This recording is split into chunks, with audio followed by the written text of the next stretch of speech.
Carolina. Carolina, the 2026 national champions.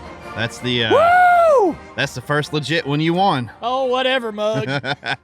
I wouldn't call this one legit. That was more. Well, I mean, hey, I'd take it that way. Hey. That was. I don't know if well, I say that and then I watch an extra point. Yep. I know. TJ, season number 2 in our new dynasty, college football 26. I was hired out of Charlotte to take over UNCC. I read you quit. I was hired up. My sources told me that he was approached and he had to take the job. Year 2, 84 overall team. Year 2, we went and won the Natty. TJ, do you have one yet? I mean, we're just carrying on. No. Yes or no? In the new game? Yeah. No, we only played 2. But do you have one? No, it's okay. TJ was held to 3 points in the playoffs. It's okay. Oh, I had a terrible game. It was ridiculous. 3 points. Oh, it was so bad. It was the worst game I've ever had. But it happens, that's true. I guess. It was the worst. It was really bad. I am the national champions. That's right. Did he tell you? I'm sure you have. You not seen the replay of it? Oh yeah, last second bomb. You'll see the videos. Good. We're gonna have them in the clips. I got a clip of it too. I was up 28-14 in the fourth quarter. Dude came back, tied it up, actually went for 2 and scored, and now it's 29-28. He does this a lot. And I'm thinking, all right, I knew I didn't think I was going to win the game, so I'm thinking, all right, here we are. This is how it is. I'm going to lose. I'm sitting there twiddling thumbs, got about 2 or 3 plays left, and then with 5 seconds left, hiked the ball. I had chew clock on, and I'm like, screw it, game's over. Well, I got one play. I got one more play I'll run. It's a Wildcat reverse pass. He brought the safety down into the box. Big mistake.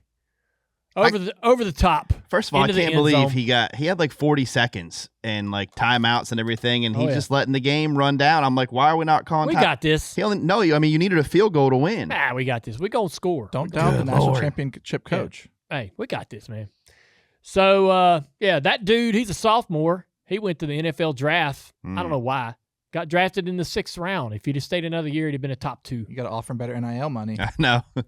Unfortunately, that part isn't in the game. Oh, my gosh. I don't even know how you would have that. But, hey, in the offseason, the national championship, UNC Tar Heels, have now went, thanks to the portal, from an 84 overall team to a 94 overall team. Question. Is it the league's in trouble. Question. Did you do it via portal or via both player edits? Oh, you can't edit the skill. Yeah, I think it's fixed this one, but I haven't tried it. TJ has us locked down. I haven't tried it. It was locked down last game, but it never locked it down. So it didn't lock it. I haven't messed with it this year. I don't think no gimmicks this year. I don't know how they do the overall rankings because I don't my defense is supposed to be like a 99. Yeah. And I don't have, but how do you get the 99 though? Because I don't have that high of players. Yeah. My team, it says my team's an overall 94 on defense or something. But you have 3-4 players that are 90s probably? I have 2 players total, offense or defense, in the entire 85-man roster that are over 90. That's what I don't get. Yeah. Well, I thought an overall would just be an average of all your players. Well, look, we got a great episode of the Dale Jr. Download here for you today. This episode's brought to you by Registix. Registix is a proud partner of Dirty Mo Media and Junior Motorsports. If you sell discount appliances and merchandise, you need to get in touch with Registix. They work directly with retailers and manufacturers to get you the best deals from the leading home improvement brands. For reliable inventory and fair and consistent pricing, visit Registix.com. That's Registix.com. So, starting off the show on a sad note for sure. This been a tough week. Michael Annett, who drove for us here at Junior Motorsports, won at Daytona, passed away this past week. And Rick Hodges also passed away this week. Rick was truck driver for the Bud guys, and also went on to SHR and worked with Rodney Childers and Kevin Harvick. And Rick Hodges, just a great guy. Everybody knew him. Yeah. I mean, Michael and Ed and both Rick, super dudes. Mm-hmm. I was really proud of Junior Motorsports in the platform and home that we gave to Michael and Ed. I feel like that we helped Michael realize some really great moments for himself, notably the win in Daytona, and Travis Mack being his crew chief. I was going to say, that was a fun team. It was, and it gave Travis a platform to sort of go where he is today. And, man, Michael, just a really, really good guy that if you spend a little time talking to him, humble, he wanted to do well. He tried really hard to make the most of the opportunity that he had as a driver. And, I mean, literally, he grew up playing hockey, and he decided one day, to sort of shift his focus. And now he continued to love hockey and play hockey the rest of his life. But big hockey fan. Yep. It's just, having no background, no family heritage, nothing, decided at, a later point in life that he wanted to become a race car driver. And so, I thought that, he worked really hard at it.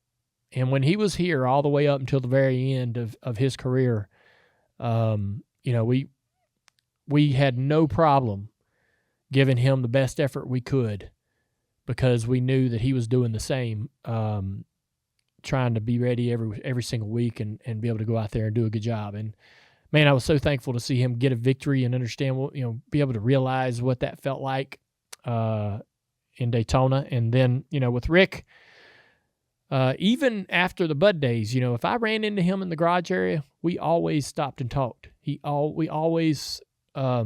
just had such a great attitude and personality, so well respected.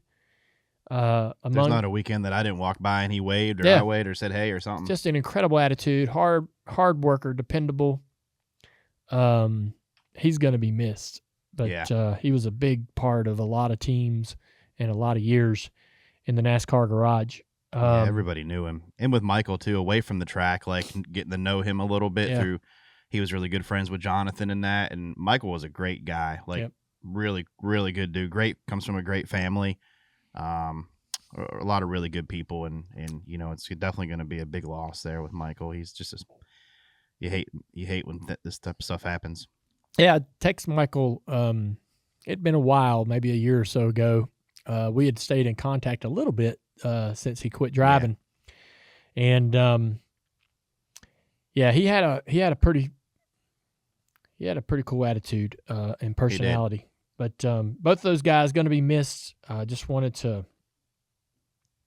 take an opportunity to mention how much they mean to us, and So anyhow, moving on, we're gonna talk a little bit about some of the things that have been going on in the sport. Later on in the show, my sister Kelley's going to come in here. We're going to discuss the trial, so hang around for that. Basically, we're kind of right in the middle of the trial, and I think that honestly, TJ, man, every day my opinion changes. I know about this thing. You learn something new, something's uncovered, and all those things, and I've kind of withheld thoughts and personal or public thoughts, or I've withheld sort of, really voicing any kind of opinion, because it feels like that, every day my feelings about this sort of get swayed. But anyhow, it'd be fun to talk to Kelley. Kelley's got a really good, perspective and a lot of common sense. So it'll be interesting to kind of hear her opinion of what she's thought so far, and I've certainly got my own. But a couple other things that have happened in the sport. Being reported that Chris Gabehart, the director of competition at Joe Gibbs Racing, has left, and the rumor is, I guess, that he's heading over to Spire. But how surprised were you to hear that? I was certainly shocked. I'm pretty shocked. I mean, I think Chris has been a staple there, and kind of using him as the mentor, and then on the box for Ty. That's when you're putting him on that car, that shows you how important to me. I mean, they really respect him over there, and he's been very successful. And to me, it's a guy that you definitely don't want to lose. But I've always respected Chris, and he comes from a short track background as well, and it's fun to see some of the side projects that he's done. But I mean, I'm surprised, and I don't know if the Spire rumor is true or not, but that's what you read on the internet. Yeah. But it's a big loss for JGR, and it kind of makes you wonder, what the general temperature is, I guess, when a guy like that's going to leave the building. It appeared that he had he had been elevated out of away from the crew chief position from Denny Hamlin into the director of competition, which is a very critical, important role. And I thought, man, this guy is perfect for this. And they'll be well positioned with him in that role. So it's hard to imagine how he got away or what would have been the result or the cause, I guess, of the departure. But do you think it was because he was kind of back on the box a little bit? Well, I think they kind of found themselves in a bit of a bind in the mid-season with the 54 and Ty, and I think he was just kind of, hey man, I'll come in here and see if we can't get this thing heading in the right direction. This is a very critical car in our fleet, and Ty is critical to the future of the company. We need to get this turned around. If I can help make a difference, I will. I don't know that he chose or wanted to do that, but he did it out of responsibility, maybe. Sure, yeah.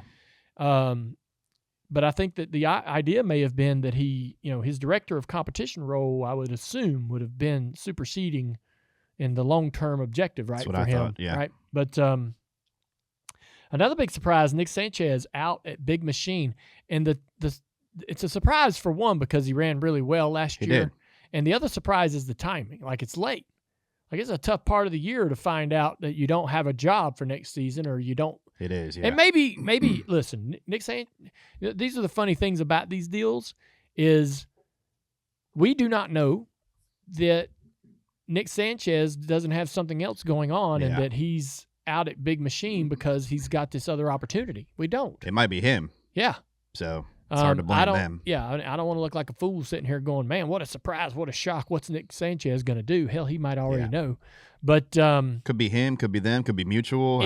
Well, in his letter, he says, in his note that he posted and shared on social, over the weekend, I was informed that I will not be driving the 48 for Big Machine in 2026. So it sounds like he just learned this the way the rest of us did. The last line, though, when one door closes, another one opens. Excited about what's next or what's ahead. So it sounds like maybe there's a plan, right? Maybe he's got an option. Sure. Hey, he should have options. Yeah. In my opinion. 7 top 5s, 12 top 10s last year. Look, I'll screw the paper statistics. I watch. We all watched the eye test for sure. Right? I saw it. The kid's talented. Got speed. Yeah, kid's got something. So he would qualify. And I mean, he definitely, to me, he was every time he was ready to go out qualify, you knew he was probably going to lay down a good lap, and just with the eye test like that, he's decent and he's got some talent. The other thing too I like is that he pisses some people off, right? I mean, I don't love that because sometimes he pisses me off or he pisses one of my guys off. I know it. I don't really, that's not. But as a fan or as a broadcaster and as somebody who's like wanting to fall in love with the sport, we need it. We need guys like that, right? Especially guys that are competing too, like not just guys that are like sucking and just causing havoc. Like, he's a good race car driver, but creating some drama for us. Yeah, no. And who are you talking about? Who's sucking and causing havoc? I didn't say a name. You talking about somebody? It sounds like he's talking about somebody. Yeah, who name some guys here? I didn't name a guy. I'm just saying in general. Who would fall under that? I don't know. Oh, you're beeping, backing up. Okay. What do you mean? I didn't say a name. I'm just saying it's good to have someone. Okay. Anyway, Nick is one of the aggressive guys. If you leave one car length and 1 foot, he's going to take it. Ty Dillon is returning to Kelley. Wow. I'm surprised by that because I thought when Kelley got shut out of the Chevrolet deal, because I thought, listen, Ty Dillon can walk in here and tell me I'm full of shit. I thought Ty Dillon was at Kelley because of RCR and that connection. Come on in, Ty. All right. So RCR is now going to be working with Rick Ware. Yeah. Right. So Kelley is sort of shoved off of the Chevrolet that faucet ship. Yeah. Get the hell out of here. And they're over in Dodge's camp now. But Ty's going to stay. He's earned that this year. I would say so. He's done a good job. He overachieved. He did overachieve. Yeah. I'm not sure where Ty's talent and potential and ceiling is, but I would say that he did more than I thought he was capable of doing. He did. That bracket challenge, I mean, he was surviving every week. Yes, he was also creating headlines with it. Yeah. Yeah, no, I thought Ty did a great job, and he did overachieve. Yeah. But, man, is it going to be a frustrating year I would predict that next year for him will be one of his toughest personally, mentally, because expectations. Well, no, he's racing for colleague, and they've got little to no support in terms of engineering and resources, because Chevrolet's not going to be helping them. Yeah, it's going to be tough for sure. They're not driving Dodges in Cup. This is a whole new thing now. It's tough. It'll be a hot mess. But there is some consistency if he's coming back. He's bullheaded. He is. When he's out on the racetrack, he's bullheaded. He knows when to fight for positions. He don't lay over often. No, he doesn't. Yeah, and it hurts him sometimes. Yeah, but you got to do it. He'll get you everything he can get you. Yep. So Ty Dillon's returning. Yep. 34 out of 36 Cup drivers from last year full time are returning to their seats. Okay. Good thing for the sport we need a little more turnover. Do we? I'm asking you. I feel like we've had more turnover in the past, but here 15, 20 years ago. I think it ebbs and flows. I don't know that I think so too. I don't know that if we see a pattern, I would suppose that might be the case. I think it's a good thing that these owners aren't being reactionary and like, well, this guy had a bad year. Let's go get who's the new guys? Multiple years. Zilic and Suarez is moving. Yeah, but who's the other? You said 34? 34 to 36 are in their same seat. Oh, okay. So Zilic is the only new. Yeah. Okay. One new guy? Yeah. Is Zilic racing for the Rookie of the Year by himself? Yeah. He's got it locked up. Congrats, Connor. I mean, some years that Rookie of the Year deal just didn't have no. I don't remember Kevin Conway. Yeah. Wasn't it Kevin Conway? Yeah, it was Kevin Conway. In the Extends car. It just the Rookie of the Year this past year. Yeah.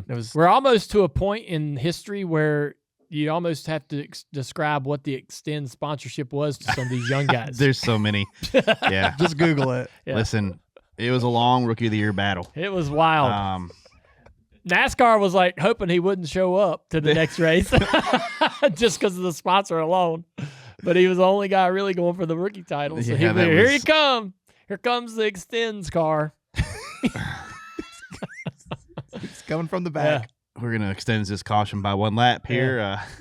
So, look, I think, I'm not alarmed, but if it becomes a pattern, then it's a problem. Don't you kind of miss a Rookie of the Year battle, though? I kind of do. Dude, listen. I know it comes and goes, but like. Well, this is the thing. All right.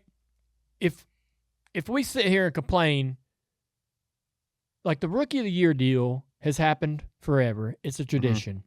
Some years there's a very good Rookie of the Year battle. Yep. Some years there is not. This will be one of those years. That's okay. Don't blow it up.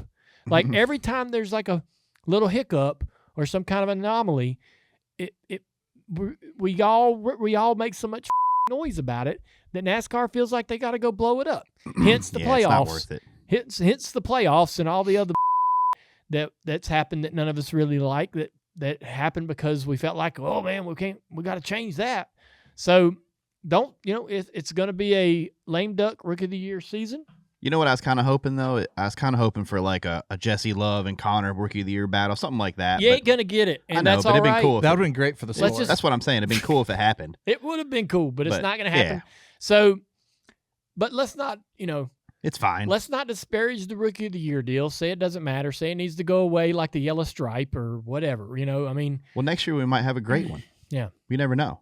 This will be the one year where you won't need the yellow stripe on the back of the car, so... Because when's the last time you had a good Rookie of the Year battle? What? Cole Custer and what was that group? I feel like I remember Cole. It was like 3 or 4 of them. Yeah, there was just a couple years ago. It was more than a couple. I think it was probably maybe a couple. I don't know. Yeah, last year's wasn't too crazy. I mean, last year's was awful. No, last year's was pretty decent. You had it was SVG. Oh, really? No. Yeah, you had it would have been Kosovar and Barry. That's right. No, Barry was 2 years. Barry was at SHR. Was that 2 years ago? Yeah. So 2 years ago, you had a good one.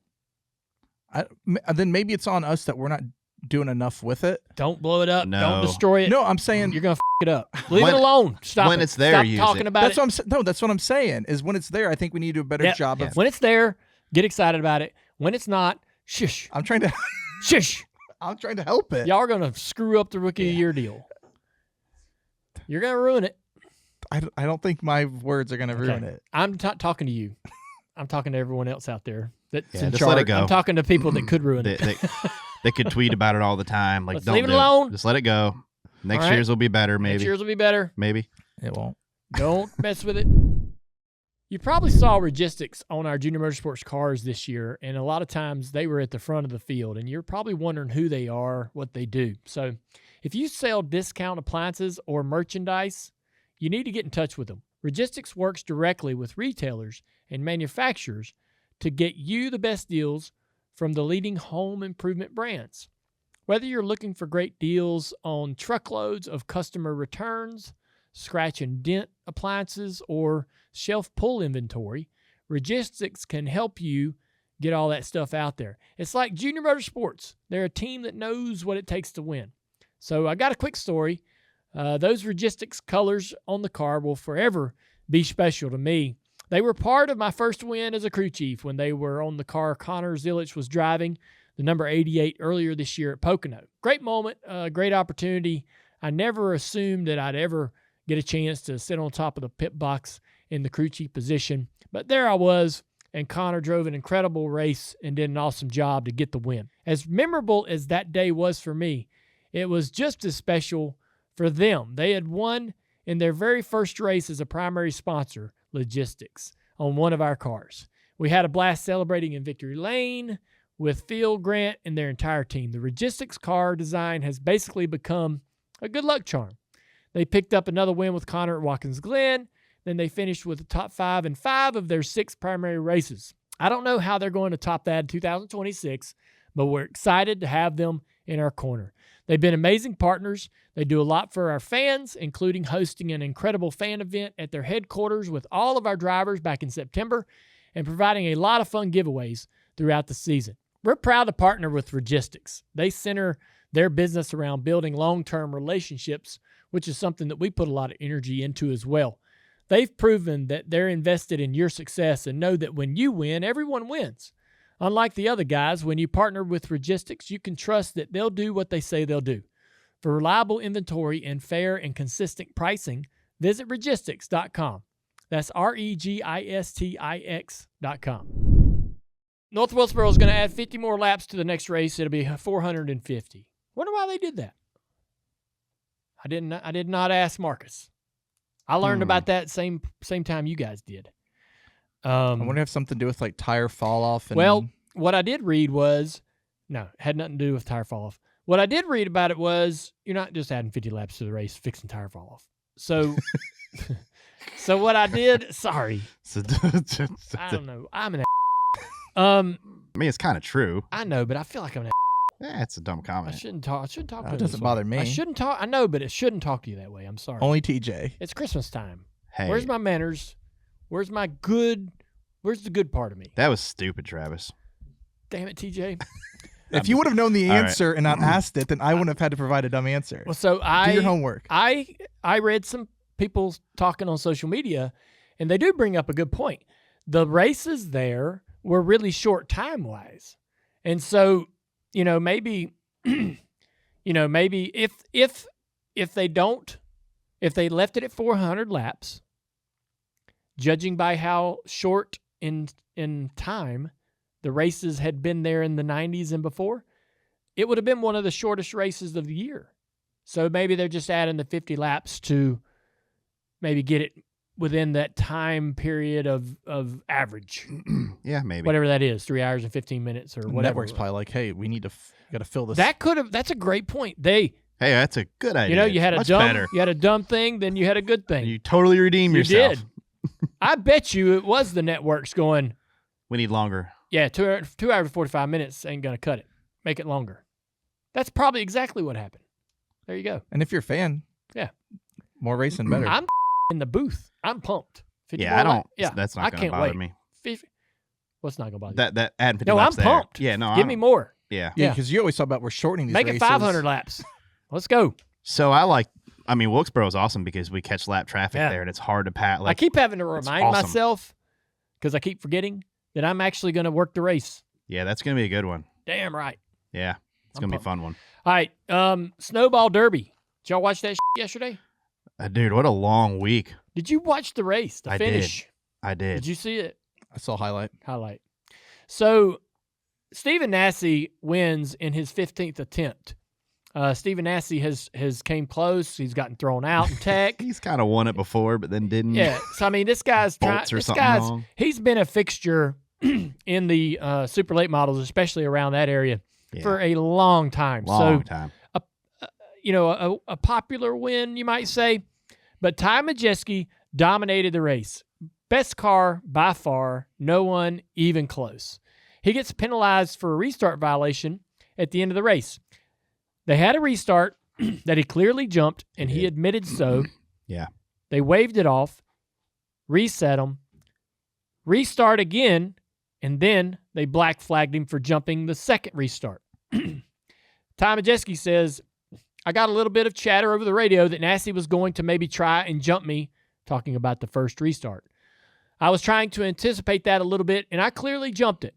I knew they were going to call the next one close, so I decided to gradually increase my speed to the line, firing in the box. Obviously, it was close and wanted it to be right at the line, which I felt like I was. They made a ball and strike call in the biggest race of the year.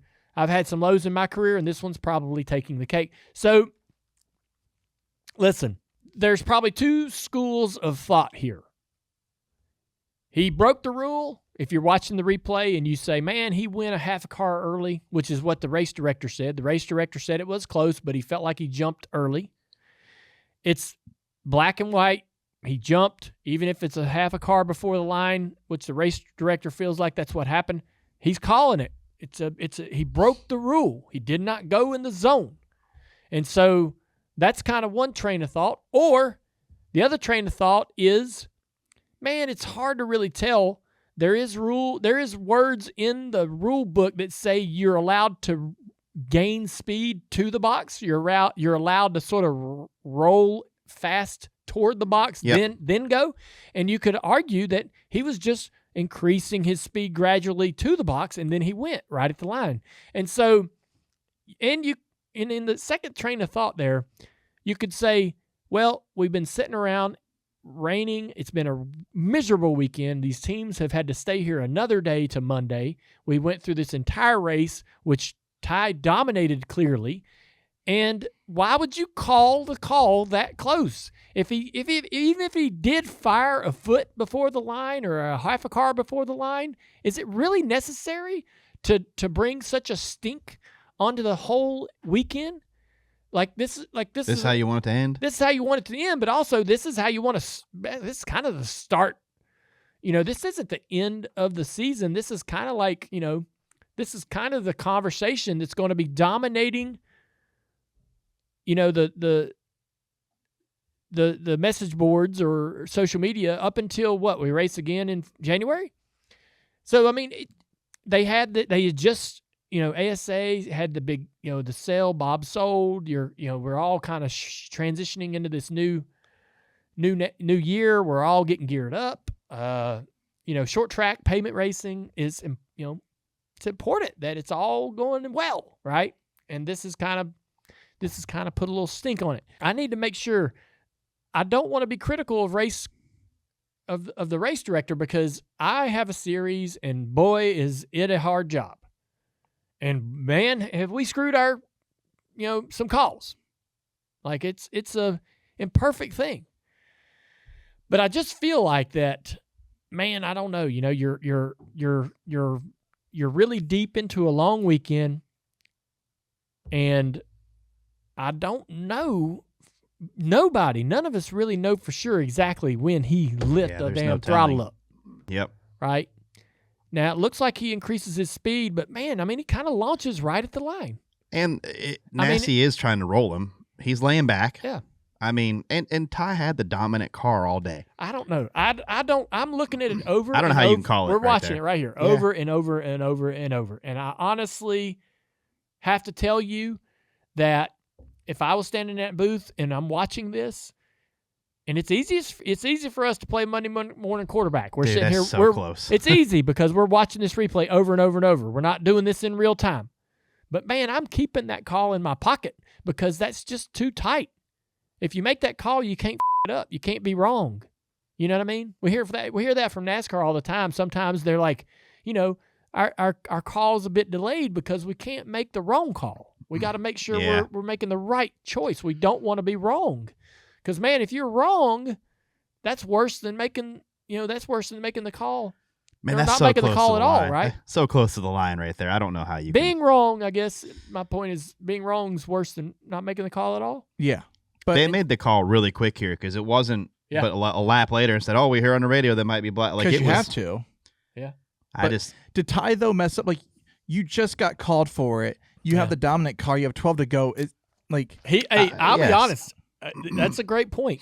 He probably didn't need to do that. He didn't need to be that aggressive. Like, to your point. You just got caught. He just got called for jumping it early. Why wouldn't you flip it and go deep into the zone? Oh, man, they would have all wrecked. They would have. They would have all wrecked behind. It would have raised the percentage or the chance of a wreck happening for sure. And guess who wins, though? Guess who most likely is going to win, though? You know what would have happened? I'll promise you this, TJ, and you'll agree. If he would have waited to go in the middle of the zone, third, fourth, fifth, those rows would have wrecked. Oh, they're going to wreck. They'd have drove because the guys in the back would have been driving into a restart that was not happening, right? Because they're all trying to get at more. They're all anticipating, right? Yes. And so there would have been some sort of an accident mid-pack initially after the restart. Like row 4, 3, 4, 5, right in that area? I'd say so. But, man, I don't know. I hated it for Ty. I felt like he deserved the win. I felt like that was a crummy way to lose a race, especially when you'd been there watching it rain, sitting and waiting and watching, and then have to be there Monday. Nobody wanted to be there Monday. Everybody wanted that race to happen Sunday night. You got all those guys staying overnight. You got fans in the stands on a Monday. I don't know, man. That's really too close. Tough call to make. That is very tough to make. I don't think I would make it. Yeah. I'm not saying that the race director was wrong. If he believes that the jump happened, then I can live with that. But I just feel like I would have just held that call and not made it. The first one he absolutely jumped, big time. Like, you could tell. But even if I was uncertain, wouldn't you have held the call? For this, yeah. Yeah, ain't no way I'm.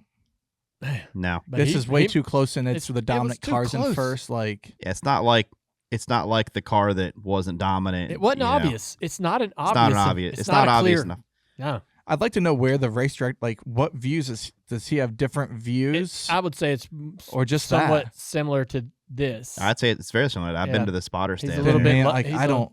He's lower. He's in the middle. Look, this guy apparently is decorated. He's been around a long time. I'm telling you, we're not on the race director. It's not. I would have that guy come direct my race tomorrow. No problem. I love who we got in the cars toward, Danny, but I'm just saying I don't have a problem with the race director. I don't think it was a bad call. I just would have not called it. I just would have said, yep, it's too important, too big of a deal. Don't want that to be what we're talking about on a podcast on Tuesday. We see far worse calls in other sports get made, and that's the discussion on Monday. Yeah. So, like, I don't think we need to overreact about this race director. If he jumped clearly, call it. Yeah, but that's just too tight. Well, they did on the first one. I felt like sometimes you judge these restarts. But if he jumps the second one clearly, you call it. I get it. But it was just so close. Sometimes you judge it by the way the outside car or the second place car, the start he gets, and who knows if Nasty didn't have to lift a little bit. If he went early, it's a half a car. I don't even know if it's that. Yeah. I mean, well, moving on. Our sponsor for today, Registix. Junior Motorsports unveiled the 2026 Registix paint scheme on their social channels. That 2025 paint scheme looked good, and when Registix was on the car, good things happened. We hope to keep that up in 2026. Behind the wheel of this Registix car, I've got it right here, you're going to have Connor Zilic, Carson Quapple, Justin Allgaier, and Ross Chastain. I like it. It's an easy car to spot on TV, at least for me. Yeah. Yes. Very good. I'm very happy about it. It was an easy car to spot. Was it? It was. There you go. I will totally come back and crew chief if needed. I am ready. What if you don't win, though? Doesn't matter. I mean, I'm ready to do multiple races. Oh, no. Be careful what you're saying. No. All right, so here we are in the middle of the show, and I wanted to talk a lot about the lawsuit going on that NASCAR and 2311 with Denny Hamlin and Michael Jordan and Curtis Polk currently all in the middle of. And wanted to bring Kelley in, my sister, who a lot of people might consider one of the best business minds in the sport. And I think for the most part, both of us kind of unbiased because we don't really have a charter and we're not in the Cup Series, but we've been around this thing for a while.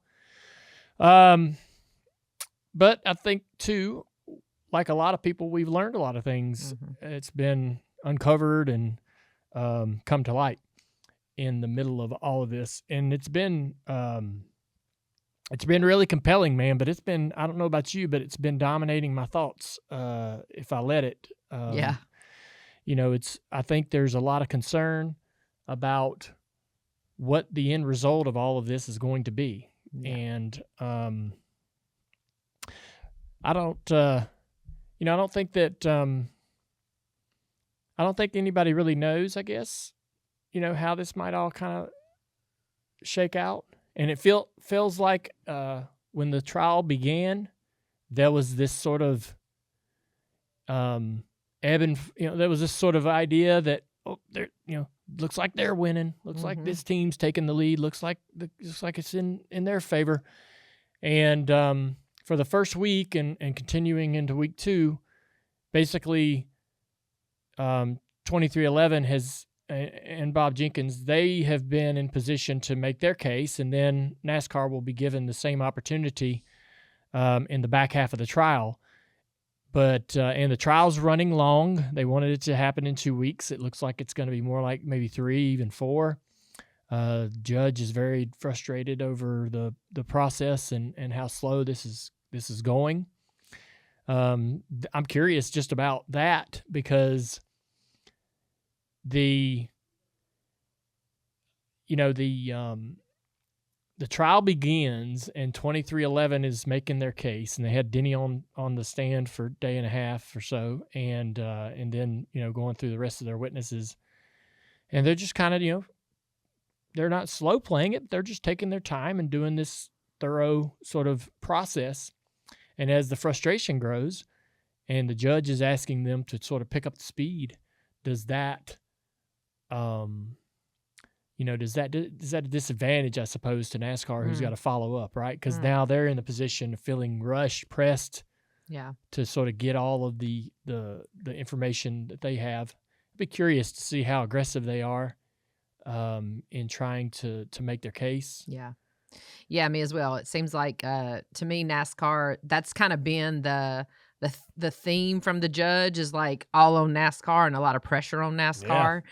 And so then that's more so they're sitting there thinking what mistakes they don't need to make, you know, in the midst of it. And I've never been in a trial, and I don't know how long these things are supposed to last, but I would want to argue my case just because that's how I am as long as I could, but I respect, the time of everybody too, between the jurors and everybody that are involved. But, this is a big deal. And to your point of it dominating your thoughts, I don't know where I land on everything because like every day something new comes out, some more interesting information. Yeah. I know from the very beginning, I'm sad that this is the position that the sport is in, and I'm sad for the sport and the fans, and all the people that have supported NASCAR and been a fan all these years for us to get to this point. The things that have come out, I can't believe that either side would want to come out. I feel if they knew all that. I feel exactly the same way. I'm very disappointed. Yeah, I am. Yeah. I'm very disappointed, and not in both sides. Yeah, not honestly. One side or the other. I haven't really taken sides. It's just the whole thing is very disappointing. And I will say that I'm extremely disappointed that we are in this position, and I don't see how any of this is going to. I don't see really how any of this is helping us as a sport. But so I'm kind of frustrated at both sides, but I also feel like I can agree with certain aspects of both sides of the argument. And, we can get into that a little bit. There's just, not in no certain order, but there's been a point made about NASCAR owning the racetracks, right? And that NASCAR, I don't know that, 2311 and I don't know that they want NASCAR to sell their tracks. I don't think that that's really, I'm hoping that's really not what they're asking. I think that I think they're using that against NASCAR because NASCAR did tell some other people that, like Marcus Smith and so forth, you're going to have to sign an exclusivity deal because we don't want anyone else running a race before we come into town, right? And that's not unusual in other sports and arenas and so forth. And but I think, there's been something made about NASCAR owning the racetracks and that they, the way they've, sort of restricted use of those facilities is helping the argument of 2311. But I think, it's kind of got to be, it's a be careful what you wish for kind of thing, because number one, like, no one's building racetracks. Building a racetrack today is not a financial, success. Running a racetrack today is not a lucrative operation. No one is clamoring to go out there and build any type of racetrack, rather big or small. We tried to do that once. We did. We tried to build a track in Alabama. Yeah. We were down there in some meetings and stuff. It's crazy. But no one's in the business of owning racetracks. Nobody's going to be standing on the steps waiting for those tracks to go to the highest bidder. Nobody's. And if NASCAR and Marcus doesn't own these racetracks, right? Who does? Who does? Yeah, who does? They're going to turn into developments. Yeah. They're going to be turned into, Amazon centers and, they won't be racetracks. And what'll happen is in 10 years, we'll be racing on a bunch of street courses, and road courses. Yeah. No. Yeah. And so everybody kind of be careful around that because we need, as unique as it is, we need NASCAR to run the tracks, own the tracks that they own, right? Because it's really a lost or a dying sort of business model, And like to your point, like to play devil's advocate to that, if it's a bad business model and it's bad on tracks and so on, I kind of liken that to like farming. Yeah. Like all the farmland being, and everybody's like, it's hardly sustainable unless you're this huge farming operation to stay in business and farming, and people are upset because farmland's going away. And every time we look around, there's a high rise and there's condos and there's apartments, and that's the same thing you're saying. It's the land is valuable. It is. It's more valuable than the business model. Yes. So I hate to hear like it's a bad business model.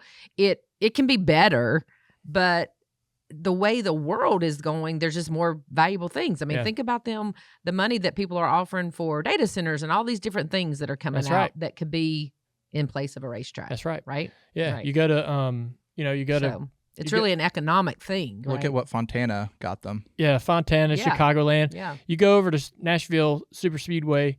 That track barely made it back onto the schedule, but if you go out there, all around is all those fulfillment centers and so forth. Yeah.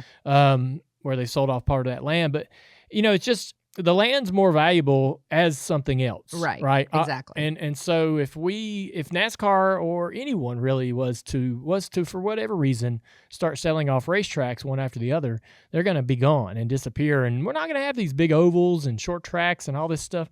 We're going to be running on purpose-built, street courses and doing all this other silly stuff. And the sport would change the identity and the sport would just change incredibly away from what we've known. But that was kind of one thing that I found interesting. I do understand why they're making the argument that, hey, NASCAR's tried to control these tracks and not allow other people to, that's the argument that there's, NASCAR's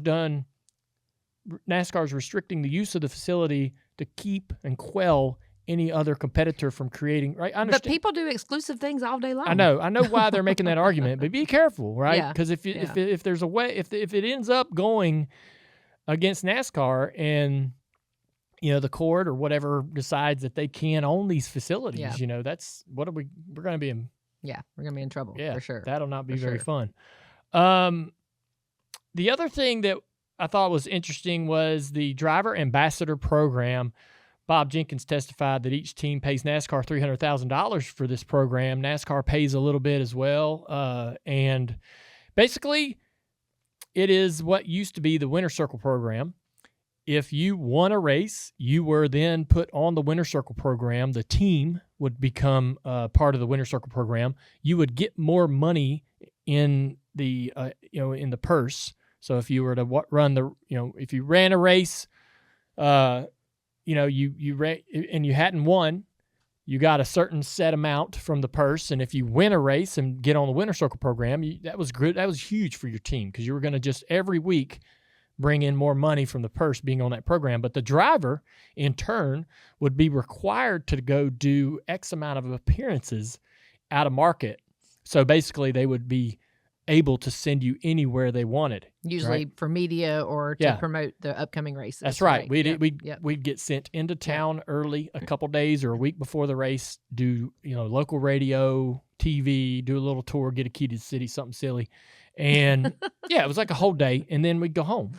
And I remember those. And this is exactly that. I didn't think about it that way. It is that. Yeah, it is that. Yeah.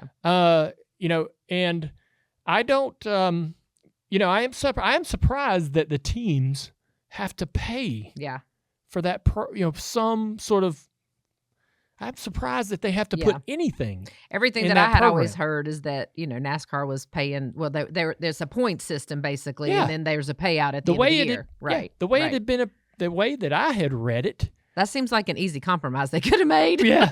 The way that I had read it was, man, NASCAR's got this new program. Yes. They're gonna incentivize the drivers. Yes. I had no clue the teams were putting money into this. Yeah, me neither. I would say that shouldn't be the case. I could argue the teams don't need to be putting money into that. That if NASCAR wants to incentivize the drivers, that's on them. Yeah. And that actually makes more sense from one of the deterrents of that program that I heard in the very beginning, that teams were upset because this was going to take we already do that for the sponsors, right? Yeah. You already go places for the sponsors, and this was going to kind of take their drivers' time away from that and then need to be spread. It makes a little bit more sense now that I'm paying you to why take they were upset, right? Because now I got to pay you. I'm paying to take you my money drivers to take my driver away. Yeah. And he's gone on a Tuesday when I need him over here doing something for my partner. Yeah. 100%.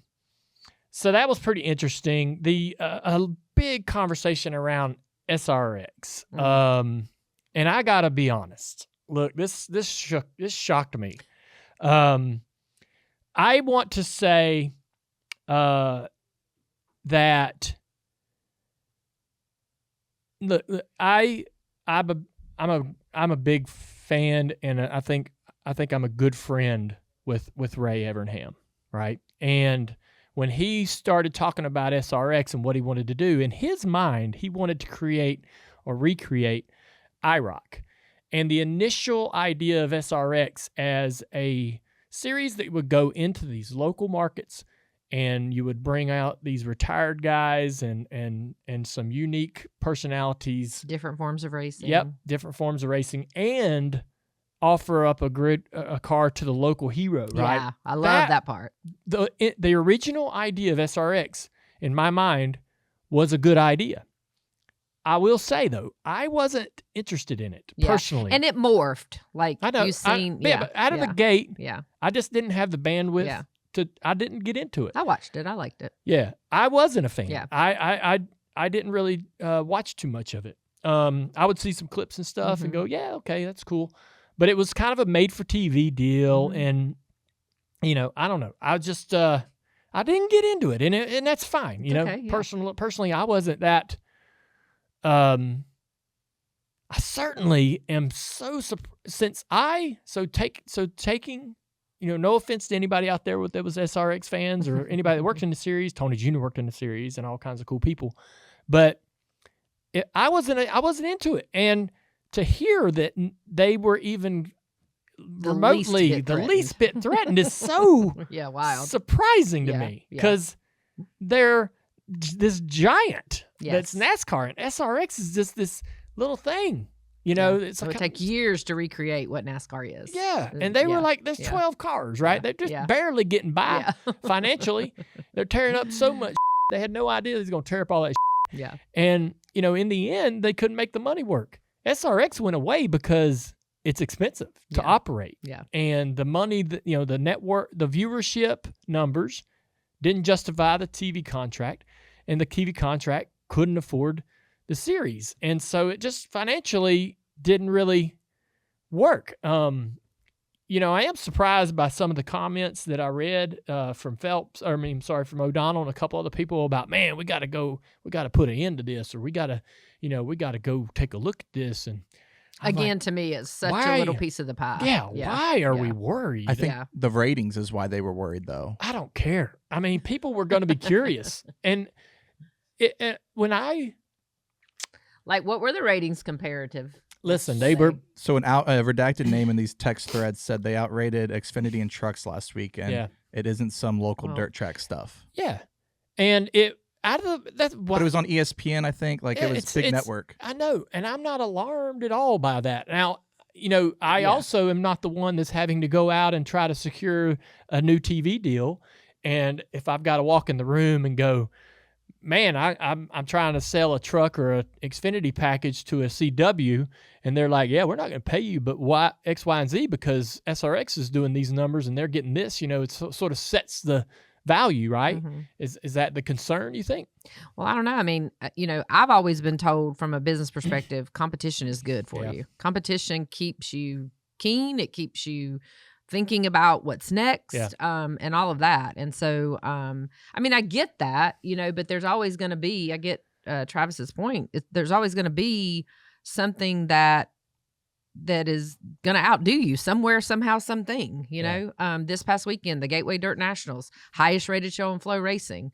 Wouldn't Cars Tour, wouldn't late model NASCAR or something of that nature want to be the highest rated? Absolutely. Yeah. What do we need to do different? Yeah. I don't know. So that's how you got to kind of look at it. It gets you, it gets you thinking. It gets you working in that direction. Yeah. Why does that work? What's so awesome about it? You know? So I was really surprised by that. I never saw no disrespect, but I never would have worried or considered SRX an issue or a problem. Yeah. And I would have looked at what they were doing, and like to your point, Kelley, I would have look at what they're doing. Really figure out a way to work together. Why do people like it? Yeah. Yeah. Can we blend? Can we work together? Can we work together? Yeah. What can we do? Yeah. It was interesting because, you know, it did morph. You know, you had drivers, Denny and Chase and Blaney and all these guys. But they were going over there. Chase goes over there to race with his dad, right? Yeah. Have a little fun. Yeah. You know, Blaney with his dad. You know, not something you can do in a NASCAR race. Yeah. And they were getting paid to go out there and do it for a little bit of money. You know, I get it. You know, I just you know, and I talked to some of the Cup drivers the current drivers that had went over there and tried it, you know, and they were like, yeah, it's fun. It's all right. The cars, you know, are, as the season goes on, the cars are kind of getting banged up and used up, and it's a little bit harder for the cars to be even, and you kind of don't know what you're getting into, whether you're going to have a really fast car, maybe one of the cars is not doing everything right. And that's tough. That's why it was tough for the series, I think, because over the course of the season, you know, just general wear and tear and all of those things, you know, it's no different than your kind of pay to ride go-kart track down the road. You know, you're going to show up, you're going to look at the carts sitting there. You're going to watch the first race and see which one's the fastest. Right. Yeah. I want to get on a good one. Try to get in that Put one. me on a good one, you know. You know, but it was fun and entertaining and made for TV. And I was just really kind of surprised by that.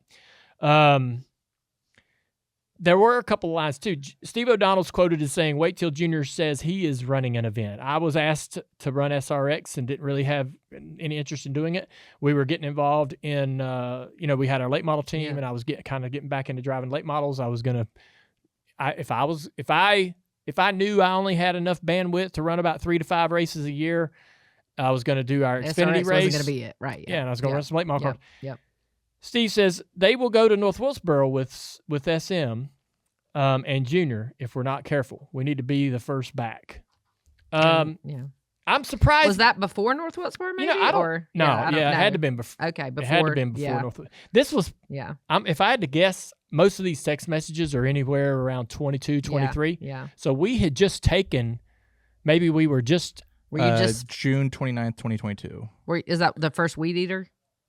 No, At I North think Wilkesboro? I I'm think just we kidding. I think we ran. When did we run the first late model race there? Let's see. 2022. It's 25, so 23. 23 maybe. 3, 2. Yeah. Anyway. Yeah. Anyhow, it doesn't really matter. Yeah.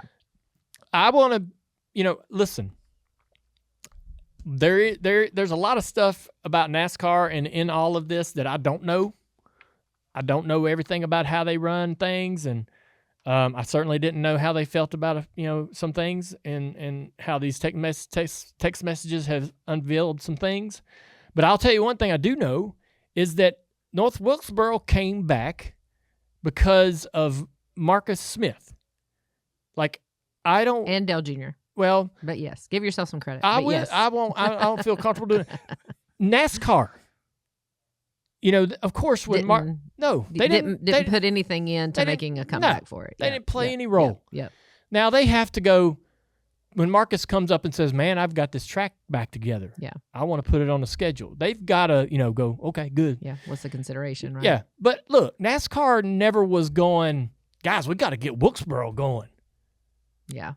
Physically, they were never. I don't. And I don't want. This isn't a knock to them. This isn't like a. This isn't a knock to them. They shouldn't take this as an insult. But Wilkesboro is back because of everybody else, a lot of hard work and investment from SMI. Yeah. Yeah. The government, our locals, government, and the town, a lot of volunteers, 20 years of volunteers, people just even keeping the grass mowed for 20 years. All of those reasons are, the fact that they just kept the track in somewhat reasonable shape to even be considered to be brought back. Those people should be commended. I mean, we can go on about this, but I know that O'Donnell's in his text messages saying, we got to get back to Wilkesboro. But they weren't actively boots on the ground part of the reason why Wilkesboro is back. And so, and concerning what would overshadow them from coming back, because they're the ultimate thing. I know. So what is going to, to his point of we need to be the first back, what really could go there as the first thing and overshadow the biggest form of motorsports? Look, I was happy to be part of Wilkesboro in its return, whatever role I really played in all of that. We went there with our Cars tour, and we got a ton of grace from fans. There's just a lot of that wasn't working. It wasn't, that traditionally, if you were going to bring NASCAR in, you'd had to fix, right? But we got a ton of grace. Fans were like, I don't care. I'm happy to be here. I want to see a race. And that night was a dream. It don't even feel like it was real. And so, I think Marcus saw that, and then me and Marcus was like, "Holy, we do need to bring this back." What was it? Damn, And so me and him go up to, me and him are out in Raleigh and talking to the government and talking to local officials, and we're doing everything we can. We met with the state officials, and trying to do everything we could, and. And then they brought it. He brought it back. Marcus brought it back, and so, I was surprised. I wasn't surprised to read about North Wilkesboro and their text messages. I was surprised to hear how they framed it. We got to get back there. That's what we got to do. That's how we beat SRX. I think it's hard for us to understand the threat, because when we look at our own business and everything that we do and how we're made up and what our dad always looked at and all the legacy of our family and all, I don't think we didn't ever look at things as a threat and deter and badmouth and talk. We look at it how can we make this better? What can we do together? That kind of thing. And that's what's the most surprising thing to me is I agree. And that's what I go into things with, that mindset. Bowman Gray's mentioned in there as well. And we went out to the LA Coliseum. I love the idea on paper, but we should have never, like, that's the part about NASCAR that's frustrating for me, is that we eventually get to where we're supposed to be. But like we try a bunch of things. We try a bunch of things that we don't need to try. That don't pan out. But we eventually like, oh, this was the answer. It was Bowman Gray, because like literally Bowman Gray is part of our, that's a part of the original seasoning that created NASCAR. Like Bowman Gray is like part of the very beginning of our sport. Like it's like Wrigley Field, and what were we doing out in LA at this Coliseum that we had no personal connection to, but we eventually end up where we belong, and where we should be. And so I don't hate the idea of the Coliseum. I really don't. But like we literally had that right under our nose, and now here we are. And so and the same thing with Wilkesboro. Like Wilkesboro should have came back way before it did. Right. And it just took a little bit of, inspiration to sort of help some people understand why that needed to happen. It's here, and here we are. We all know that this time of year is perfect for good food, good friends, and great moments. Whether you're tailgating at the game or gathering around the table for the holidays, no matter the occasion, there's one kitchen staple that always delivers. That's Hellmann's mayonnaise. For over 100 years, Hellmann's has been the go-to for that creamy, velvety texture and rich, balanced flavor, all made with really high-quality ingredients. It's what makes your buffalo chicken dip the hit of the tailgate party. It keeps your holiday turkey tender and juicy and takes leftover sandwiches to the next level the next day. So whether you're setting up the grill in the parking lot or carving the roast at home, make sure Hellmann's is part of the lineup. Find game day and holiday recipes at hellmanns.com and taste the difference that real quality ingredients can make. The next thing I kind of wanted to move on to was 23XI's investment in the sport. Kelley, you and I had some conversations, and one of the things that I feel like that if you want to look at why 23XI is doing this, look at the investment. It's insane. The building, $45 or $35 million for the shop, all the money they've spent to acquire charters. Right. They have built an insanely respectable operation in a very short period of time. A lot of teams, like Bob Jenkins, for example, a lot of teams sort of have to have this slow churn, right, to eventually possibly build up into a reasonable operation. Spire's a great example of that as well. Yep. But Denny and them came in, they put the money on the table, and they're all in. That is probably the foundation of the reason, why they want to go to court and try to get a better deal, right? They've put all this money in. They're doing everything they can to be a great, representative of the sport, and they're looking for, that same support coming back, and they just don't feel like that the charter agreement is fair. Right. Yeah. So it's interesting. And I need to even give more thought because this thought just popped in my mind. But, obviously, we talked about the investment. So they've sat here and they've made these investments under the business model that they knew was the business model, and under the business model that Denny Hamlin's known ever since he's been in the sport. And so, here he has brought Jordan in to the business model. They've invested all of this stuff. And then, not that it's all of a sudden a problem, but I think the real problem is the lack of permanency for the charter. Yeah. In the same breath, and I said this to you earlier, is what is it ultimately that they want? And, is it a certain level of investment return that they want? We were talking about one of the points that, I thought was really interesting is there's a lot of conversation about NASCAR making $100 million last year. Well, every business that I know of is trying to be in business to be profitable. If you're not in business to be profitable, then I don't really know what you're doing in business. And most businesses want to make 30 to 50% return. So I don't know what $100 million is of what. I don't know the revenue number of NASCAR. If it's 10%, it's not that much revenue, even though $100 million is a lot of money, but not in the scheme of the business that you're running. If it's 50%, then hey, give up a little bit.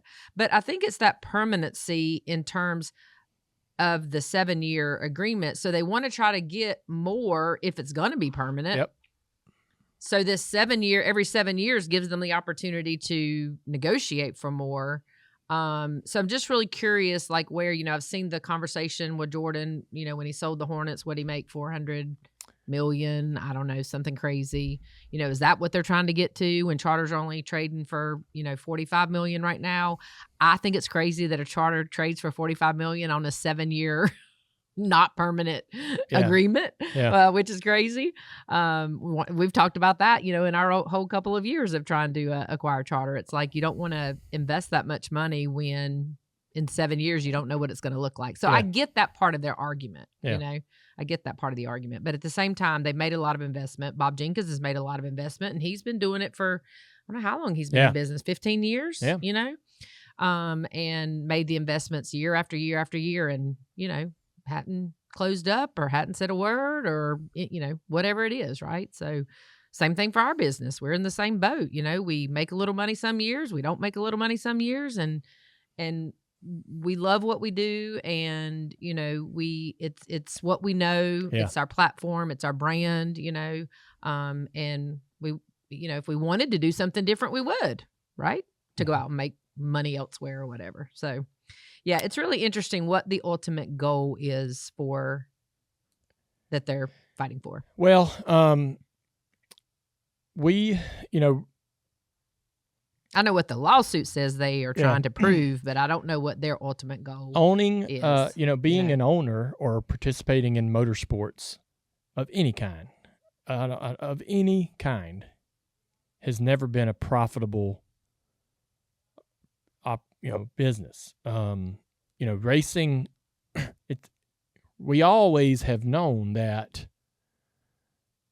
to go to a racetrack, whether you're running locally or whether you're running in, the upper top ranks of NASCAR, you're going to spend a lot of time pulling together resources financially to enter the car and go compete. Mm-hmm. And your plan is that those resources that you piled together are going to help you pay for the process, and you're going to walk out of there without owing any money. Yeah.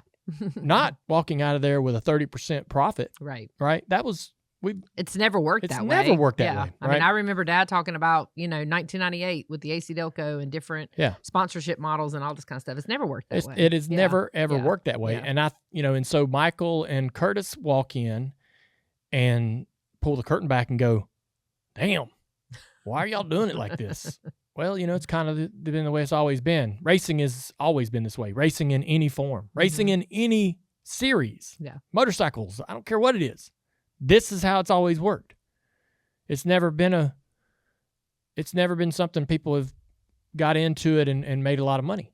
And so, on the competition side. Yeah. But they look at it and they're like, well, we see an opportunity, right, to turn this into something that could be, and they look at stick and ball or basketball and say, well, there's franchises, there's value, that there's opportunity to really kind of make this similar.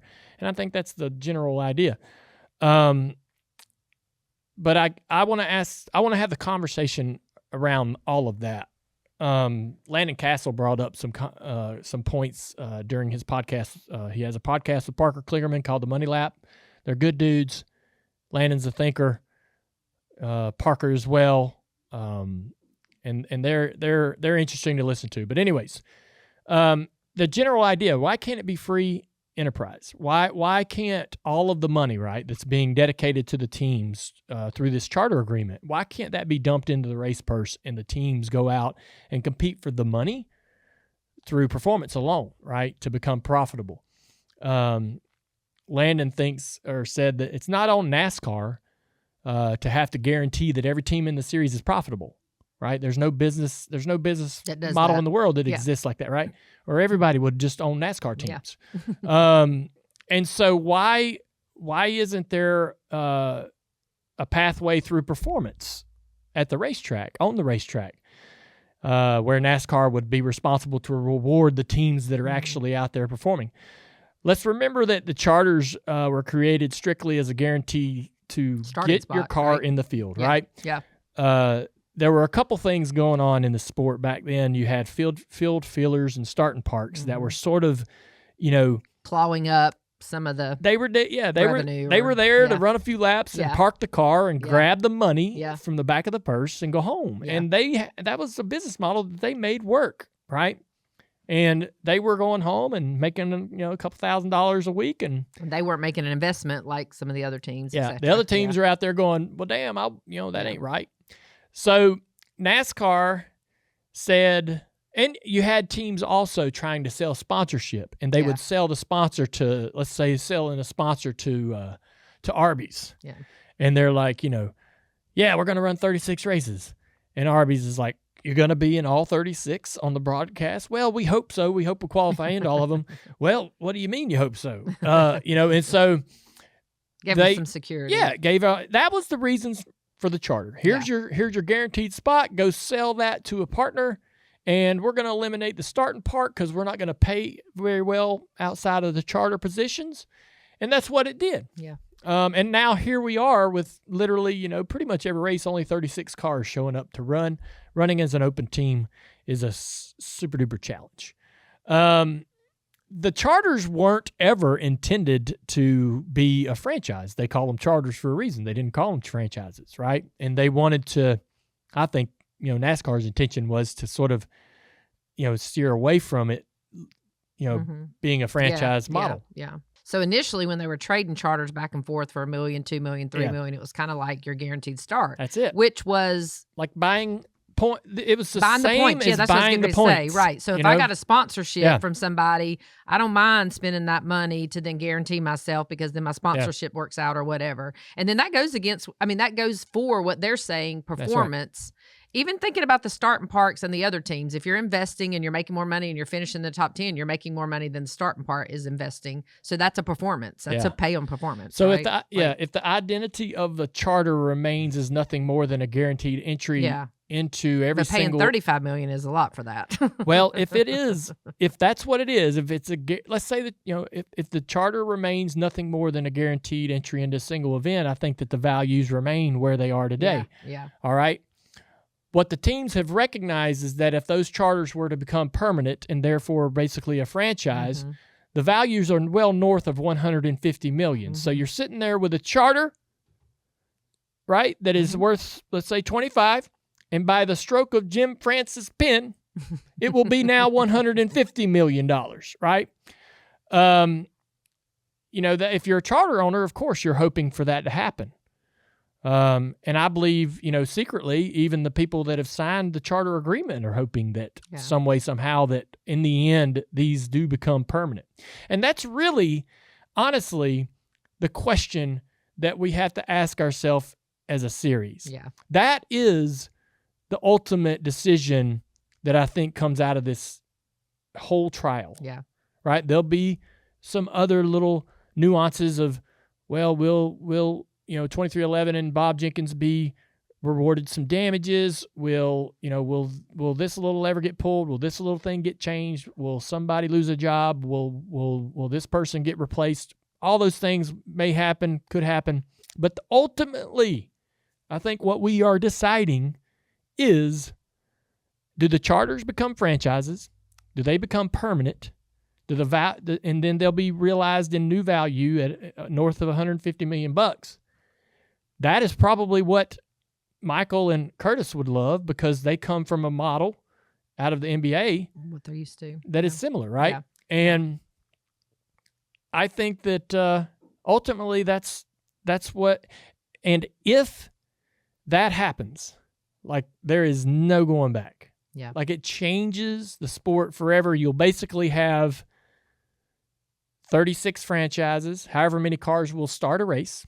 They'll be the franchises. They'll be owned and valued, and they will then sell and trade from one entity to another over the course of decades and centuries, however long this goes, and there'll be a gigantic barrier of entry, right? So like as we've known racing for 75 years, if you wanted to build a cup car and show up at a race and try to compete, you did, and yeah, it's probably not going to go all that well. You're going to compete against the regular teams, and that's what it was. But you could.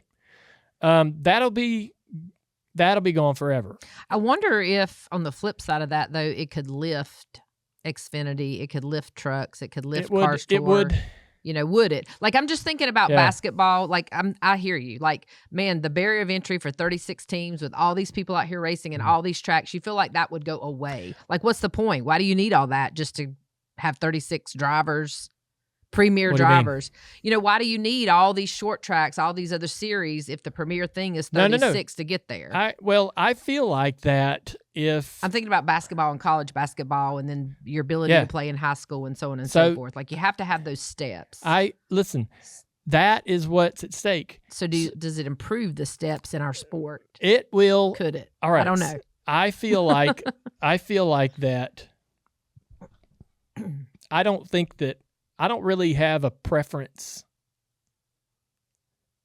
of which direction this goes. I just thought through. I agree. Because I think as it's going, it's not good for the teams. Yeah. Right? It's not. Yeah. If the teams need more money. Yeah. So I would support, the teams getting more per season from NASCAR for their charters. I don't know if I fall one way or the other on permanent, but once they are permanent, they then become franchises. They're no longer charters. No. They go from franchises worth around $25 million to charters worth about $150 or more. And so overnight. And so I'm just saying, like, once they become a series that has 36 franchises, they are now way over here on an island, even more than ever, unrelated to Xfinity, truck, and everything below it. ARCA, regional, local. Yeah. It becomes this anomaly because your opportunity to get across that bridge, that bridge. It's huge, yeah. You don't see a lot of basketball, football franchises change hands. Right. Well, but I'm just saying, even as a competitor, that bridge. Exactly. Yeah, the bridge gets a little longer. Well, that's what I was trying to say is, like, in our sport, there's only 36 opportunities for a driver to make it. Yeah. On the basketball team, there's how many ever people, times 20 franchises or whatever, right? So, it's a lot. That's why I was saying, does it make the rest of the ladder stronger because people would stay in trucks longer, or they would come through Xfinity, or they would, does it? I don't know. I don't know the answer. But, I just feel like that it's. I don't like the barrier of entry to Cup because I want to compete in Cup. Yeah. I know.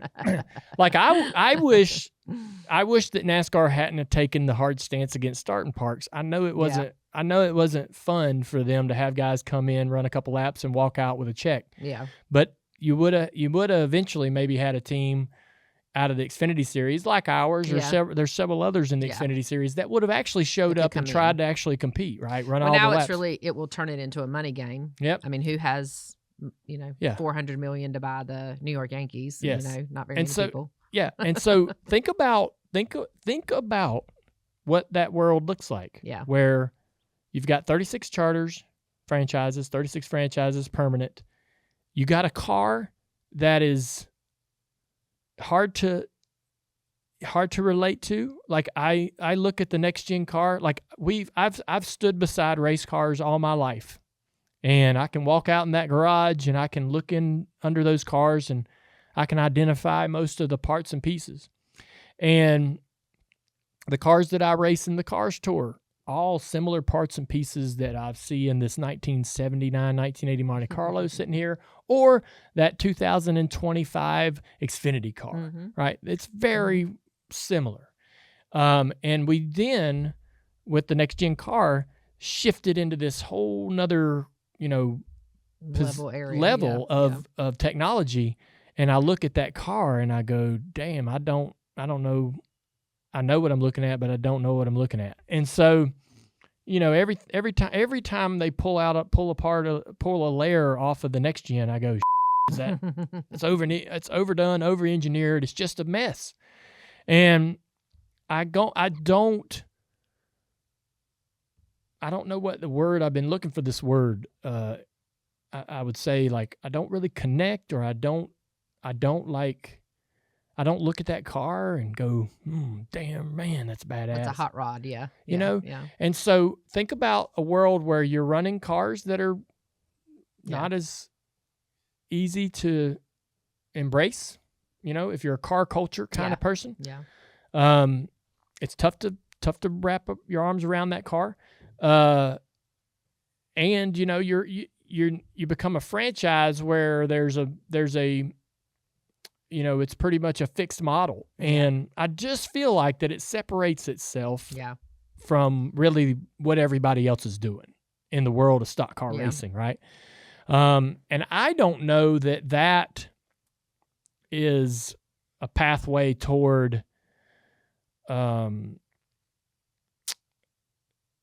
don't know that that's a pathway toward, like, turning everybody on. I think getting everybody excited, getting everybody to the racetrack. Yeah. What keeps coming to my mind as you keep talking about it and giving these thoughts is that we ultimately just need to fix the business model. Yeah. That's what they're asking for. Yeah. Because if you make the teams healthy and you make them profitable and all of that, it is about the charters. That's a whole nother conversation. But ultimately, we're just talking about the business model. Yeah. That's what they're talking about. Like, make it more like it. It doesn't. It's helpful for the team to be worth, you know, $100 million. Great when I go to sell and I built something.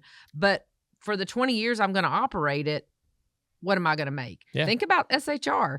They probably didn't really make that much money once they sold their charters, because they spent a lot of money and probably went years without a lot of profit. So did they, you know, how much money in turn did they really make? You know, got out without too much damage. Right. What did they? Yeah, they get out kind of level playing field. That's racing. And I think, another thing, and I think that's what they're fighting for is let's make it look different. How can we make it look different? How can it be more profitable for the race teams? And also our sport, because of these charters, and it was before, we're in a period of change for team ownership and stuff too. You've got the legacy teams like Hendrick and now Roush Kozlowski, you know, RFK and Penske and so on and so forth. And then you've got, you know, the new teams like Trackhouse, who like 2311, who are coming in doing it differently. But these teams have all these legacy costs and all these things, you know, that more employees, more this, more that, because they're doing it a different way, or they're manufacturing and they're doing all kinds of different things, you know. So we're really in a, like, so to that point, like, it's really hard to know what the financials of teams are because they're all doing it differently, you know. I mean, and so some teams say they're profitable that are some of the newer teams, you know, and then you got legacy teams that probably aren't nearly as profitable because of all the legacy cost kind of things that are involved and stuff, you know. So yeah, it's interesting. Yeah, you'll have a company that's been in this. You'll have a team that's been in this sport for decades that has acquired, you know, 500 employees. You bring in a car that doesn't need as many people to put it together, and you could probably trim down your workforce, but you refuse to, right? You know, you can't. You're not going to just. It's a hard decision. Yeah, it's a hard decision to cut 30 or 40% of your workforce. Yeah. So you try to make it work. I just was curious, like, why, you know, why couldn't it be more of a free enterprise model? Good point. Where, you know, the team's got to go out there to get the money, you know, and I know that's probably the owners don't love that idea. Well, they don't love that idea because marketing has changed so much. So, you know, it's so much. Help me understand how that marketing plays a role. Social, digital marketing and content-based marketing is so much cheaper to do these days than the old buy your television commercials, get in the magazines and newspapers, go on, you know, all the different TV shows. But if I could say, hey, but man, the cost of our racing has not had that same shift, right? So let's just, I'm just going to use numbers. It was $1 million to do all that, and it's $100,000 to go digital. Well, our costs need to change similarly, because I can't get $1 million from my sponsor. They're like, I want to give you $100,000 because I can do this over there for $100,000 and get the same amount of people, So I'm not going to give you $1 million, right? But I mean, if NASCAR were to fill the purse, that's what I'm saying. They got to make the business model better, right? Ultimately, instead of saying, "Man, I'm just going to give you a $12 million check for being a charter guy," right? You go out there and you run top 15. Right. I'm gonna get you $15 million bucks. You're gonna get $15 million in purse. You're gonna get your charter money that way. Why doesn't that seems to be how racing has worked for Yeah, it has. Yeah, I mean, and even a lot of agreements, we now put in more incentivizing,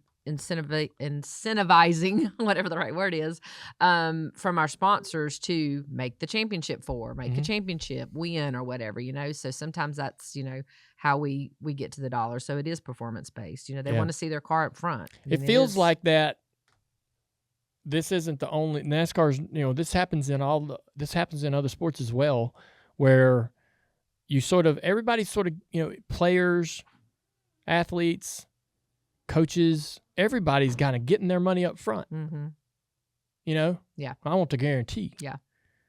And that's kind of why I like the Xfinity Series, or I like college football, or I like where I know that they're working toward a performance reward, right? And they're striving to get to another level of competition. And so I feel like that while I want the teams to get their money, I do, I would rather them get it through. I would rather at least be under the guys that I'm seeing them get it by racing, right? And doing things on the racetrack. And that team's rewarded financially, and they're a financial success because they ran in the top 5 all year. I think they'd probably be fine with that if the foundation was XYZ, so that you... What do you mean? We're somewhat profitable.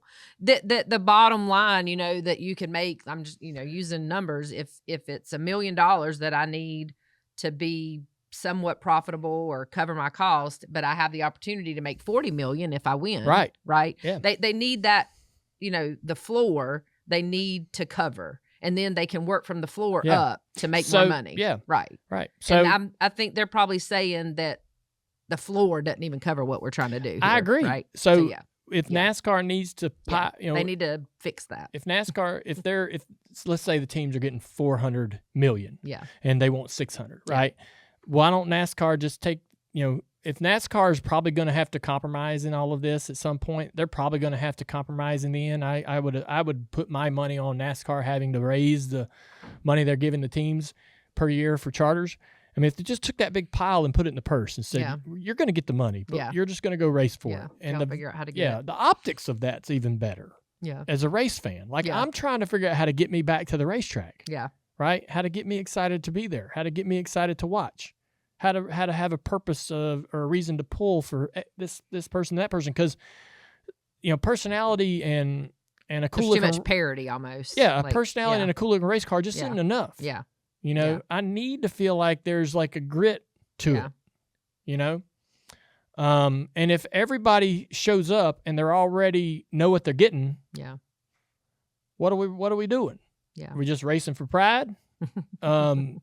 So, that's kind of one of the things that I found interesting, and I was glad that Landon points from Landon. I was glad he brought that up, and he's got nothing to lose. No, and he's a good solid thinker. Yeah, he is. He's a good solid thinker. I don't see that model ever coming into the sport, but I mean it's basically how we did things forever, but there just wasn't. NASCAR just needs to put more money in the purse. Had they done that instead of created the charter deal in 2016, we might not be here. Yeah, or went out and did some of them crazy things that we were discussing, like the Coliseum and whatnot, right? But Ultimately, I think you said it earlier, we don't know all the ins and outs, right? So, I mean, some of the discussion of the lawsuits, that how much of a big deal that the TV rights of playing and what they want, and like all the decisions. So, there's two sides to every story, and this one lands somewhere in the middle. I agree. I think it would be, NASCAR's going to have a new playoff point system next year. They're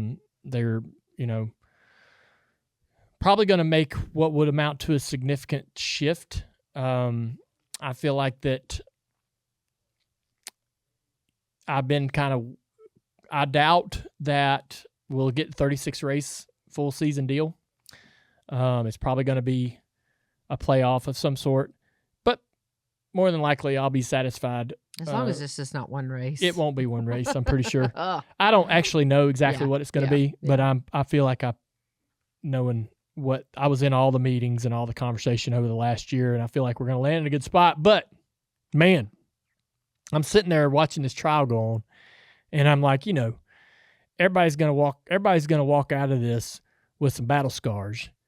More than likely, NASCAR's going to have to give the teams a little bit more money. NASCAR's also taking a beating publicly in terms of perspective. Yes, and that's unfortunate. Yeah. And so it would be a good opportunity for them to bring back the full season 36 race schedule as an olive branch to the race fans that they pissed off.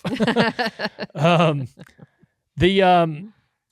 want to kind of summarize your point of view and mine, and I'm happy to let you go first, or I can go in terms of what you would like to see and it doesn't have to be specifics, but how do you want this to kind of come about? I mean, ultimately, I'd just like to see compromise on both sides. I'd like to, I think, we didn't even talk about some of the text messages and things like that, and some of the things that were said. I'd like to see some consequences for a lack of respect that people had. I think that's important. And I'd like to see, compromise. I'd like to see an understanding from the teams of NASCAR and everyone else, Speedway Motorsports, SRX, Ray Everham, Dale Jr., Cars Tour, whoever it is, that we're all working for the same thing, and that's just to keep the sport relevant, to keep it what we know it, to invest in it. That's what everybody's doing, and we all need a better understanding of that, and a compromise for the teams that, like you said, what are we racing for, and where's the floor to make it a good business model, and the decisions that come out of that, So what I don't want to see is negativity, for it to go rock bottom, for people to lose their sponsors, for fans and sponsors and the public as a whole to lose confidence in the sport and what we built and what we've all known for all these years, would just hurt my heart tremendously. So hopefully, I wish they would have done this before the trial and come up with something that they could have come up with, because I think we already see some damages, and I hope they just don't get too much worse. Yeah, I can't disagree with any of that. I think that was well said. I was very disappointed in some of the comments made about individuals in the sport, particularly Richard Childress, a guy that's just done so much. I know there's a lot of different opinions about Richard out there in the fan base, but I know what this guy's sacrificed and how much he's invested himself and his life into the sport. And to your point, I would like to see some. I would like to figure out whatever it is, whether it's repercussions, or there's that just can't go answered, touched. That can't go unanswered. Just can't be swept under the rug. For sure.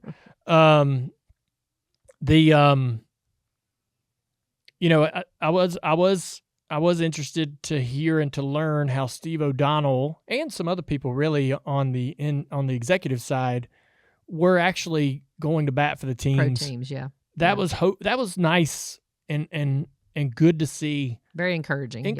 For sure. Yeah.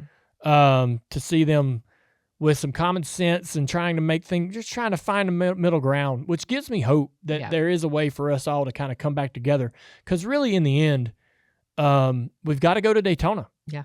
And Daytona's going to be here before you know it. I saw Gluck tweeted yesterday or the other day, it feels like Daytona's light years away. It will be here quickly. Larry Mack knows how quick it is. It'll be here quick. and when it's here, it's like Christmas. You got all your damn shopping done? Are you ready? Because you better have your under the tree. Yep. So when Daytona shows up, we've got to be all back together. We all got to be back on the road pulling this thing in the right direction. And, that's the teams. That's 2311. That's NASCAR. That's everybody sort of. I don't know how we get there that quickly, but we've got to go into Daytona all going, all right, man. We all figured out how this is going to go. We've all gotten what we've gotten out of this trial. We all got to, we're now back to working together to get down the road. The trial will be appealed more than likely. Yeah. This will go on. Yeah. This disagreement will continue. This isn't going to be over in February, but we do got to go race. We do got to go be successful. We do got to go compete and try to carry on, the series and the sport. And to your, I feel like that, somehow, some way, it's got to work out. Yeah. Somehow, some way, it's got to figure itself out. And through everything that you just said, it's got to be transparent and authentic to the fan. Because otherwise, you can't have no sales pitches. You can't have no...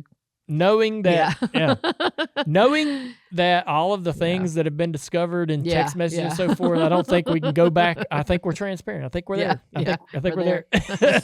Gotta keep it up. Yeah. 68 days. Yeah. 68 days, Larry Mack says.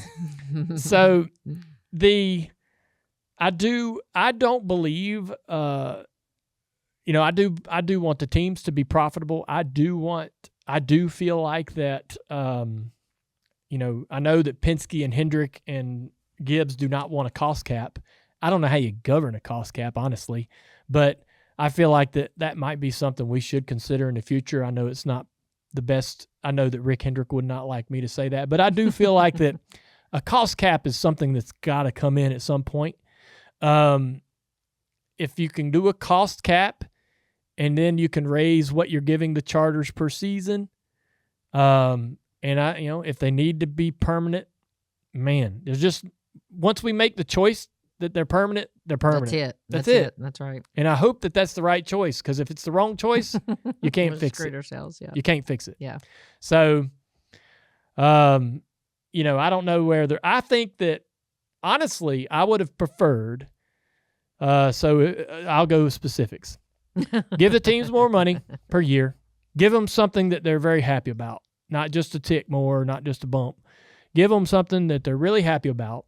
Set a spending cost limit, and then do not make the charters permanent, but sign a deal where it's long-term and it's a percentage, not a fixed number. It's a percentage of whatever the TV deal is. So like Michael Jordan and Denny both said, look, we'll do a percentage, and if it goes up, we all win. If it goes down, we all go down. Share. Yeah. Yeah. And I think, it's a good idea. I don't know why that didn't happen. I don't know why that wasn't something that didn't happen. I'm sure NASCAR had a purpose or reason, but I don't know what it might be, because if it goes down, we're all screwed anyways. So, but I would have done that. I would have said, hey, let's just fix it at a percentage, and it is what it is, and you're going to get more every year. And I think that would have gotten them down the road and out of the courthouse. Yeah. So there it is. I'm hoping, I think that, and the other thing I did want to say, I just remembered, is I do want to see the France family continue to run the sport. I think that the France family has earned what they got. They started this, I've got the I've got the notes from the original meeting in Daytona in 1949 when they all got together. At the hotel? I've got the note. Like, I've got the word, every word that was said, every decision that was made, every comment from anybody. I've got the whole thing from the whole meeting. And when you read this thing, I mean, it is 75 years ago. But when you're reading it and you're kind of understanding how they formed the sport, and then you see Bill France Sr. take it from that moment forward, and then Bill Jr., and Dad and Bill Jr. were very close, and I got to know Bill Jr. Really well. Then we had the Brian France phase, as tough as that was. But they, the France family, they built NASCAR. And I just don't believe that. If you build a company or you build something, that it should be taken away from you, or somebody should come in and tell you, what to do. And so, what I would want, Jim to do is to be able to compromise and be able to get to a good middle ground with the teams. Maybe, he's, from what I've read in these, court records and so forth, he's been pretty stubborn, but, I like Jim. I think he's a great man. I like the France family. They've been great to me. I think they've done an amazing job putting us in a hell of a position as a sport, and I would trust them 100% moving forward beyond this trial. And so how can you have that and then all of the compromise where the teams are happy? I don't know, but I honestly feel like, and this ain't no bull, I'm not being a smartass. I honestly feel like I've seen this, I've seen this for years on my timeline. Anytime there's kind of a big old disagreement or uproar, there's fans on social media that'll be like, they ought to get Mark Martin to run the sport. They ought to get Dale Jr. to run the sport. I'm telling you, if me and Kelley were in those meetings, I feel like that we could have made a difference. Because reading all of this that went on over the last couple of years, I mean, it's just a level head common sense. It isn't that hard. Yeah. It's not rocket science. It isn't. Yeah. And so I just feel like, golly, man, it would have been, it just seems like this was completely avoidable. And again, going back to our original comment when we first sat down, it's disappointing. Yeah. But I think there's a way out. Let's hope. Yeah. I think if both sides don't come out with lessons learned, then shame on them, right? Because there should be some lessons that are learned in this whole thing, or it was mute calls to go this far. Well, so we'll see. We will see. We'll see. Hey, everybody, you want the latest Dale Jr. download apparel? Visit shop.dirtymomedia.com. We're always adding new stuff all the time, especially like when we say something silly on this show. We'll put it on a t-shirt. Again, check it out at shop.dirtymomedia.com. Before we get to the white flag, thank you, Registix, for being the sponsor of this episode of the Dale Jr. Download. We're so thankful for their support of Dirty Mo Media and Junior Motorsports. Remember, if you sell discount appliances or merchandise, you need to get in touch with them. They'll be happy to help. For reliable inventory and fair and consistent pricing, visit Registix.com. That's Registix.com.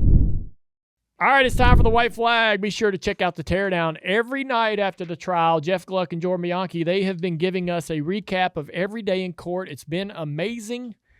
Be sure to turn on your notifications so you don't miss what those guys have going on. Door Bumper Clear's Christmas special will drop tomorrow. They will have a best of reaction theater that drops Friday as well. Next week, we'll be having a best of shows from DBC, Actions Detrimental, Bless Your Heart, and the Dale Jr. Download. We'll also have a new Bless Your Heart on December 17th. Be on the lookout for more DJD classics. Hank Parker Sr. is coming out on December the 11th, and then Rick Hendrick will be later this month. So don't forget to head over to the merch store, shop.dirtymodemedia.com. Shop.dirtymodemedia.com. Hey, I was glad to get back in the studio. Thanks for everybody showing up today and doing this. I've missed doing the show. I hope everybody's having a good holiday season and getting ready for Christmas. And, yeah, I'll miss y'all until we're back. We'll see you. See y'all.